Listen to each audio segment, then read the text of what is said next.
త్రివిక్రమ్ కు ఆ అనే అక్షరం సెంటిమెంట్ అని ప్రత్యేకంగా చెప్పుకోవాల్సిన పని లేదు.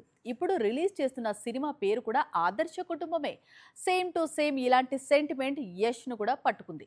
రాకీ భాయ్ ఏ సినిమాలో నటించినా, ఏ ఇండస్ట్రీలో నటించినా, ఏ క్యారెక్టర్ చేసినా యష్ చెప్పిన సెంటిమెంట్ ఫాలో కావాల్సిందే. ఇంతకీ ఏంటా సెంటిమెంట్? కొద్ది గంటల క్రితం రామాయణ ట్రైలర్ విడుదలైంది. ట్రైలర్ చూసిన వారందరూ రావణాసురుడి పాత్రలో పరకాయ ప్రవేశం చేసిన యష్ నటన గురించే మాట్లాడుతున్నారు. అయితే రామాయణ, అంతకు ముందు కేజీఎఫ్, త్వరలో విడుదల కావాల్సిన టాక్సిక్, ఈ 3 సినిమాల్లో యష్ క్యారెక్టర్ కు ఒక లింక్ ఉంది. సినిమా ఏదైనా, జానర్ ఏదైనా, ఇండస్ట్రీ ఏదైనా యష్ ఓ సెంటిమెంట్ ను సింపుల్ గా ఫాలో అవుతున్నాడనే విషయం అర్థమవుతుంది.